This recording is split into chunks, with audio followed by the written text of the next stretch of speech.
Hello everyone. Today has been marked by significant US military strikes targeting the Islamic Republic of Iran.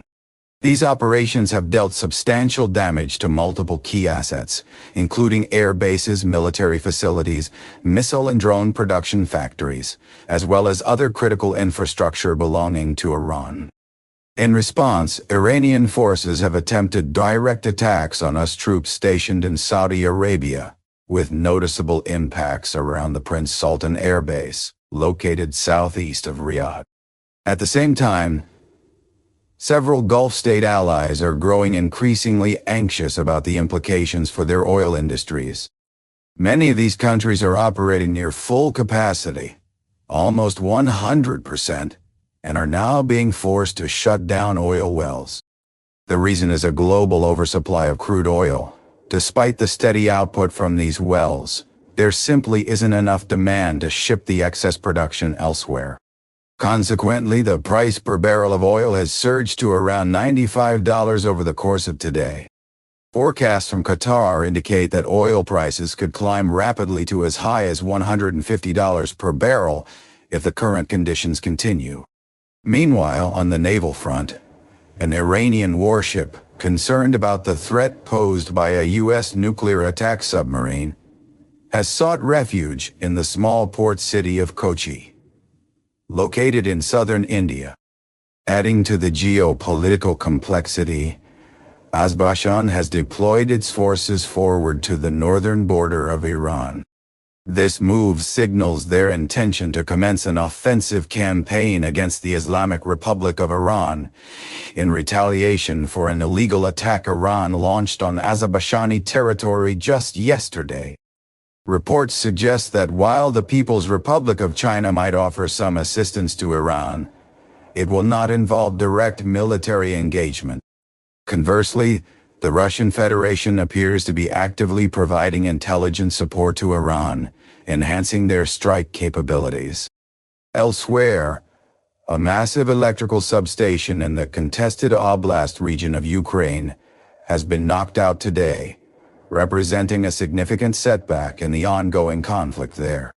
On the political front, the President of the United States has made it unmistakably clear that he envisions Marco Rubio as the next leader of Cuba once the Cuban government is overthrown, hinting strongly at the likelihood of armed conflict in the near future.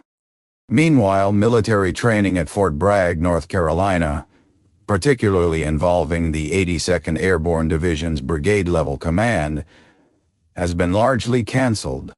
This development suggests that the 82nd Airborne, or the division it's part of, may soon be redeployed, possibly to the Middle East. Despite the ongoing turmoil and resulting rise in gas prices, the U.S. president reportedly remains unbothered about the increases. Additionally, BlackRock Investment Group. Currently, some institutions are halting withdrawals for certain members, aiming to prevent a full-scale financial collapse within their systems. We're about to break down all of this news for you, starting with the biggest stories and then moving into the smaller ones as we proceed through the video. Now, focusing on our top and most urgent stories, it has come to light that the United States Air Force and Navy are mounting a substantial bombardment campaign against the Islamic Republic of Iran, with indications pointing towards significant success. Through video footage obtained from near the city of Hamadan, it appears that an entire operational airbase belonging to Iran has been largely incapacitated and destroyed. This particular military airbase near Hamadan hosts a considerable fleet of Iranian aircraft and plays a crucial role in sustaining Iranian Air Force operations. Satellite imagery confirms that the base in this region suffered extensive damage. To give perspective, here is the image of the Hamadan Air Base before the airstrike, followed by the image after the attack. Strategically dropped GBOO-39 bombs targeted the runway, ramps, and taxiways, ensuring absolutely no usable space remains for aircraft takeoff or landing. While the Iranian Air Force's aircraft might remain physically intact on the ground, since they were not hit directly, The destroyed runways mean they cannot taxi to or from the runway, effectively grounding them. In other words, the majority of Iranian Air Force assets stationed at this base have been rendered non-functional, and the air base itself is expected to remain inoperable for an extended period. Moreover, we have also observed additional strikes occurring elsewhere in western Iran, which underscores the increasing focus of the U.S. air campaign in this region. For example, in the smaller town of Pave near the Iranian-Iraqi border, a significant Irji sea base was completely leveled. This destruction followed a joint U.S.-Israeli airstrike overnight near Dorison Hill within Pave, demonstrating a clear intent to dismantle Irji forces and related air support units as the air campaign unfolds in western Iran. Furthermore, major strikes have been documented within the city of Elam, where plumes of smoke rise from explosions. Video footage captures the ongoing sound of explosions as U.S. airstrikes continue to impact the city. These series of attacks signify a systematic effort to degrade Iranian military infrastructure and capabilities across multiple key Western locations. In addition to recent reports, we've also learned that US Central Command continues to successfully destroy ballistic missile launchers. The footage shows yet another transporter erector launcher, one of the very few believed to still be operational, getting targeted and eliminated by the United States Air Force. The Western-led air campaigns over Iranian territory have been nothing short of remarkably effective. They're progressing so well that it's hard to describe them in any other way. However, despite this aerial dominance, the situation along the broader war front is far from favorable. In fact, although the combined efforts of the United States Air Force, naval firearm and the Navy have inflicted substantial damage on the Iranian Navy, taking out approximately 30 warships, things remain complicated. Particularly around the Strait of Hormuz, where the Iranian Navy has been hit hard, we have not observed a significant anti-ship missile campaign launched by the U.S. Air Force or Navy intended to fully reopen the strategic waterway. To confirm this in real time while broadcasting live, we checked to ensure that no vessels were currently transiting the area. What we did see was a small research vessel, the H-4, positioned near the island of Qeshm, and a single general cargo vessel belonging to the Islamic Republic of Iran, which seemed to be the only one attempting passage near the Strait of Hormuz. As it stands, no other ships are making transit attempts through this critical and narrow naval corridor. This hesitance comes after an incident a few days prior when Iranian forces struck a vessel trying to pass through the strait. More recently, a tugboat tried to approach and attach itself to the general cargo vessel to tow it out of the contested area, but the Iranians launched an attack against that tugboat as well. The United Kingdom Maritime Trade Operations, UKMTO, reported receiving information about an incident approximately 6 nautical miles north of Oman in the Strait of Hormuz. A third-party source confirmed that a tugboat was struck by unidentified projectiles in the strait. Investigations are ongoing, and authorities have issued advisories urging vessels to exercise extreme caution and to report any suspicious activities to the UKMTO. Current assessments indicate the tugboat may have been targeted either by an anti-ship missile or a drone launched from Iran's shoreline, directly assaulting the vessel. This narrow passage, about 30 miles wide at its broadest point, roughly the width of the English Channel, poses a major risk to any unarmed vessels attempting to navigate it. Consequently, the majority of ships, even those with insurance coverage from various maritime insurers or guarantees from the United States, whose efforts to ensure safe passage are ongoing, have opted not to transit through the Strait of Hormuz under current conditions. It appears that the complex and hostile maritime environment is causing significant disruption to international shipping and naval operations in this strategically crucial region, reflecting the larger challenges playing out across the wider conflict. This morning, crude oil prices have surged dramatically, reaching $90.46 per barrel, marking a $10 increase since our live stream coverage just yesterday at midnight, when prices hovered around $81 per barrel. Overnight, the price climbed further to $90.51, and there's no indication this upward trend will slow anytime soon. We've anticipated this spike for days. The closure of the Strait of Hormuz has created profound logistical challenges and supply chain disruptions that severely impact the global oil market. There's simply no way to bypass or mitigate this damage effectively. Consider this. Venezuela produces about 1 million barrels of crude oil daily, which pales in comparison to a country like Qatar, which produces between 2 to 3 million barrels each day, not to mention other major Middle Eastern oil exporters. This imbalance underscores why oil prices are climbing. There isn't enough supply to offset the bottleneck caused by the shutdown. Meanwhile, the U.S. military has not been authorized or tasked with reopening the Strait of Hormuz. Despite significant damage inflicted on the Iranian Navy in this region, this hasn't entirely hindered Iran's ability to disrupt shipping. Because the strait is a narrow passage, Iran can launch attacks from land using drones or anti-ship missiles. These tactics have proved effective so far against the very few vessels attempting to transit through the strait. As a result, the global price of oil is expected to continue skyrocketing. It's important to understand that crude oil prices are set internationally, not dictated by local U.S. market costs. Right now, the international price per barrel is hovering around $91 as this video is being recorded, with fluctuations happening rapidly. For context, if we look back over the past year, the last time oil reached $80 per barrel was in May 2025, and currently, we're at some of the highest prices seen in recent years. Over the last 5 years, prices have occasionally neared $95 per barrel, with today's prices approaching that level. This surge signals a tightening oil market,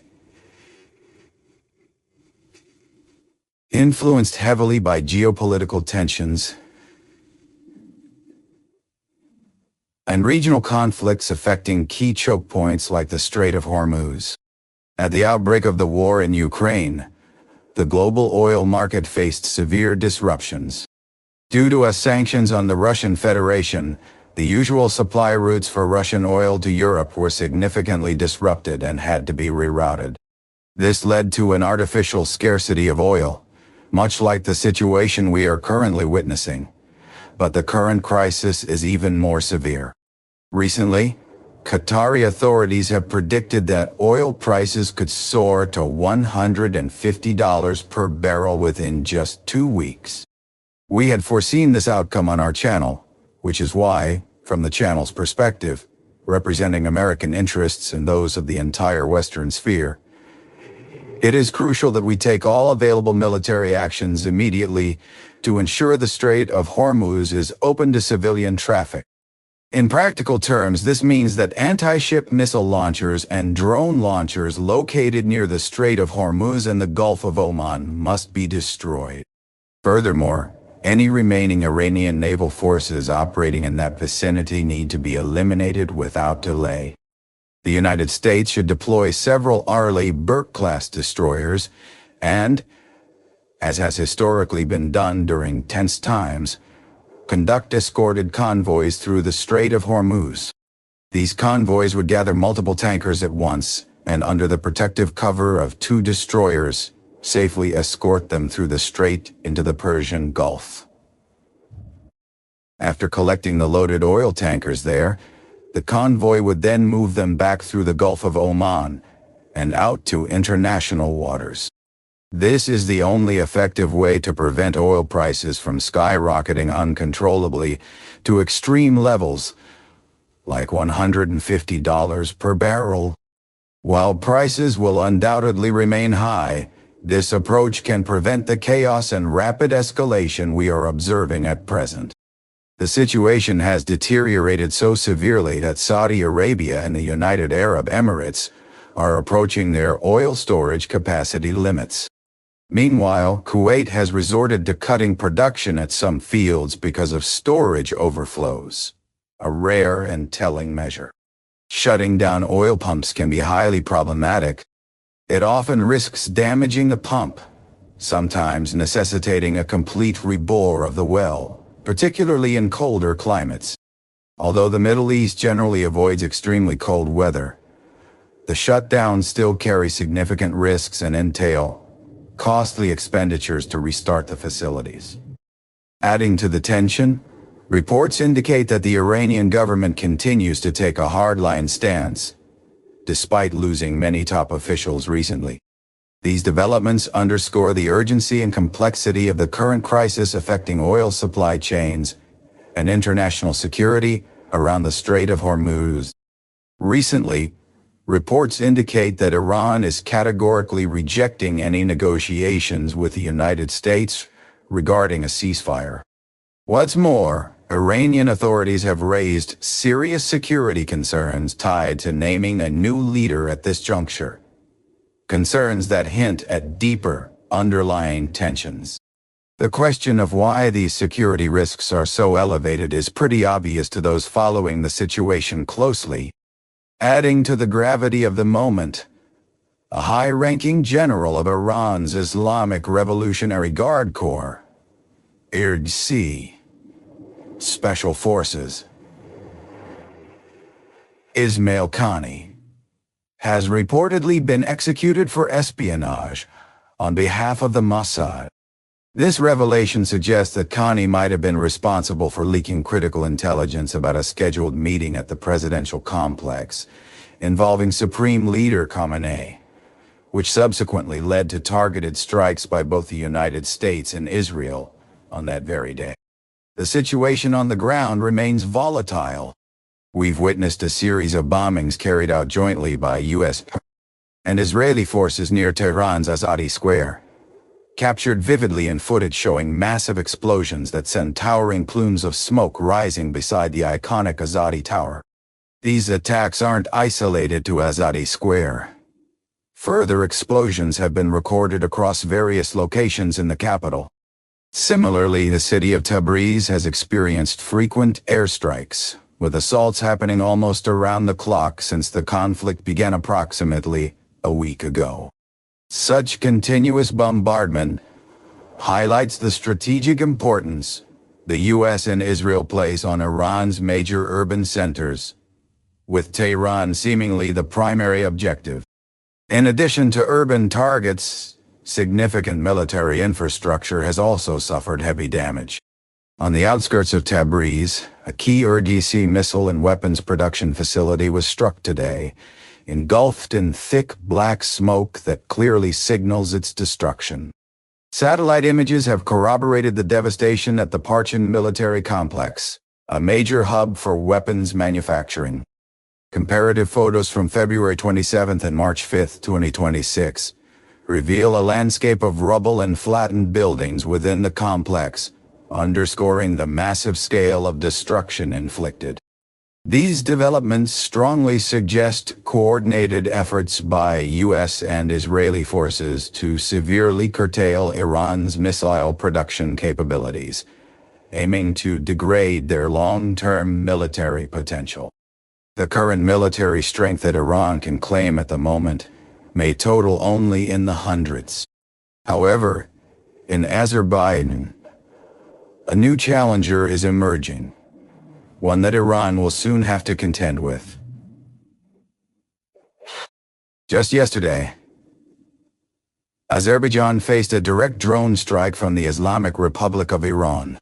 One of Iran's drones crashed directly on Azerbaijani soil in the Azerbaijan region, injuring 2 Azerbaijani citizens.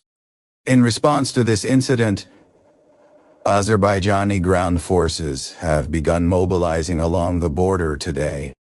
Observers have noted the movement of Dana self-propelled guns, SPGs, loaded onto large semi-trucks heading toward the border, signaling preparations for a potential larger border conflict between Azerbaijan and Iran. The deployment of artillery strongly suggests that Azerbaijan might be planning a ground offensive into Iranian territory.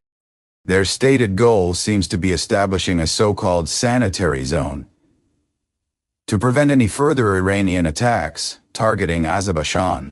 This is a significant and telling development.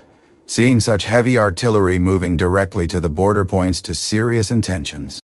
Israeli intelligence and sources also speculate that Azerbaijan might soon launch an offensive and possibly join a coalition against Iran. Clearly, by launching this attack on Azerbaijan recently, Iran has created a new adversary out of the Azerbaijani state. Meanwhile, several intriguing developments are unfolding elsewhere, particularly near India. Many are aware that the Iranian frigate Tethys Dena was sunk off the coast of Sri Lanka. This attack, carried out by the USS Charlotte, a Los Angeles-class attack submarine, resulted in the tragic loss of 150 out of 180 crew members aboard.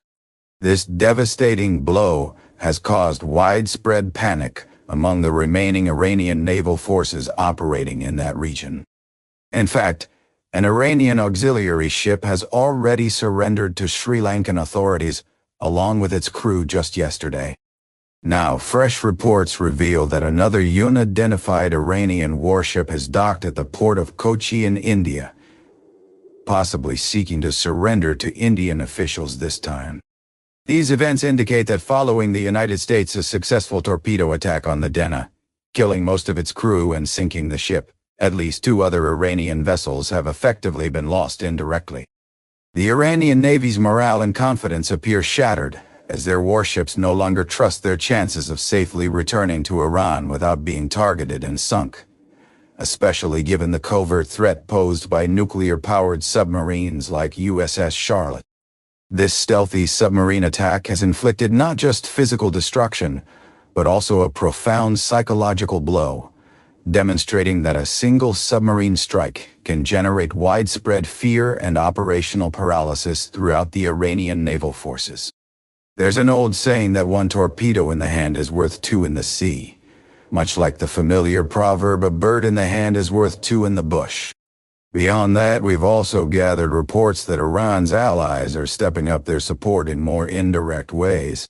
Notably, China appears to be gearing up to assist Iran in the near future. According to CNN, U.S.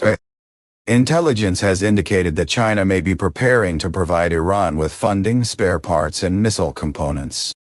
However, it's important to emphasize that this aid isn't expected to be massive or game-changing. Rather, it is relatively limited in scope. Moreover, the Chinese weapon systems that could supply these spare parts and missile components haven't demonstrated a strong track record of reliability. We've previously noted on this channel that Chinese weapon technology often falls short in performance. For these reasons, we don't anticipate that China's support will significantly alter the strategic balance, especially given how effortlessly the United States has achieved what could now be considered air supremacy over Iran. The U.S. has inflicted considerable damage across nearly every facet of the Iranian regime and its military forces. On a different front, Russia is offering intelligence assistance to Iran, which may have tangible effects. Evidence suggests that Iranian forces might have acted on this intelligence recently. U.S. officials have confirmed that Russia is providing Iran with intelligence to help target U.S. forces, a report detailed by the Washington Post. This clearly points to a strategic intelligence collaboration from the Russian Federation to support the Islamic Republic of Iran. In fact, it seems probable that Iran has utilized this Russian intelligence to execute some significant operations. For instance, 2 THAAD battery launchers have had their advanced radar systems destroyed. One stationed at the Muwafaq Air Base in Jordan and another in Kuwait. Satellite images have confirmed this damage. It's likely, if not certain, that the Iranians relied on Russian-provided intelligence to locate and strike these radar units at just the right moments, since Iran wouldn't have been able to pinpoint their locations with such precision on its own. This development reveals that while Russia's support for Iran may not be direct military intervention, it certainly provides indirect but impactful intelligence backing. This assistance places American soldiers and civilians in jeopardy, amplifying the risks they face. It's a critical point to remember amid discussions of the war in Ukraine, that Russia is no ally to the U.S. currently. They are aiding Iran in efforts that potentially endanger American lives. Furthermore, there are indications that Iran, possibly empowered by Russian intelligence, attempted yet another operation today within Saudi Arabia. The evolving cooperation between these nations underscores a growing threat dynamic that warrants close attention going forward. Yesterday night, the Prince Sultan air base in Saudi Arabia took a direct hit from an Iranian missile. Fortunately, there were no reports of US soldiers losing their lives. CENTCOM has confirmed only minor injuries among personnel on the ground. Remarkably, a U.S. soldier managed to capture footage of the attack, showing the missile incoming and striking the base directly. The video clearly displays the missile impact with significant damage to the facility. This incident strongly suggests that Iran may be operating with actionable intelligence provided by Russia, enabling them to target US forces precisely in the region. Shifting focus from the Middle East to the Americas, recent reports indicate that the United States has canceled training exercises for the divisional command overseeing the 82nd Airborne Division. There is some confusion in the reports, with one source claiming a division-level headquarters training was canceled, while another suggests it was only a brigade-level headquarters. Considering the 82nd Airborne is a full division composed of multiple brigades, the more credible report points to the cancellation affecting the entire division-level headquarters. This development hints that the 82nd Airborne Division could be preparing for deployment out of the U.S., potentially headed for the Middle East amid concerns of an escalating conflict with Iran.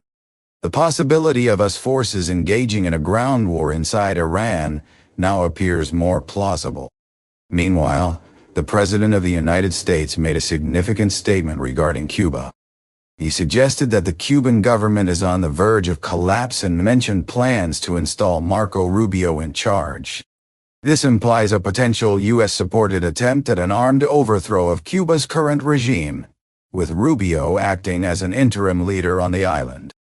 Such a move signals a heightened level of US intervention and strategic objectives in the Americas. Back in Washington, economic turmoil surfaced today, particularly impacting BlackRock Investment Group. According to a Reuters report, BlackRock has begun restricting withdrawals from one of its flagship private credit funds following a sharp spike in outflows. This measure underscores financial pressures and instability affecting major investment firms amid the current geopolitical and economic climate. If this report is accurate, it means we are already witnessing some economic downturns in the United States, triggered by the global surge in oil prices and the economic unrest that has gripped several countries, especially South Korea. Moving on to Eastern Europe, we have gathered some notable updates on the ongoing conflict in Ukraine. Today, Ukrainian forces successfully disabled a critical substation in the Krasnodar Oblast. Specifically, a 500 kilovolt power station which supplies electricity to the port of Taman, an essential strategic location for Russia on the Black Sea, was struck in a precise Ukrainian attack. In the footage we received, you can hear a drone approaching and then detonating right above the substation. The explosion was sharp and clear, followed by plumes of smoke rising into the sky from the damaged site. This strike has cut off a significant portion of power to the surrounding regions, including the port of Taman itself. It's reported that millions in Russia will undoubtedly mourn the loss of this substation, particularly as there was no air defense able to counter the assault. This marks a considerable misfortune for the Russians. Additionally, we've learned that Russian officials are growing increasingly anxious about the possibility of France deploying nuclear weapons forward, especially as discussions arise about hosting such weapons in Finland. Russia claims that having nuclear arms stationed in Finland would constitute a threat. The irony here is striking. Consider that Russia already forward deploys nuclear weapons in Belarus, right on the borders with Poland, Lithuania, and Latvia. It's no secret that such deployments pose a security concern for neighboring countries. Perhaps a fair proposal would be for Russia to withdraw its tactical intermediate-range ballistic missiles from Belarus. In exchange, France might reconsider placing nuclear weapons in Finland. Such an arrangement could ease tensions. However, if Russia refuses to negotiate, hosting nuclear weapons in Finland remains a possibility, which may, in turn, pressure Russia to rethink its position. So, this is the current state of affairs in Eastern Europe. I want to sincerely thank every one of you for tuning in. It's always a tremendous honor and joy to create these updates for you. I hope you found today's coverage informative and engaging. If you have, please do subscribe, like, leave a comment, and support our work. Once again, thank you all enormously for watching, and I look forward to seeing you in the next video.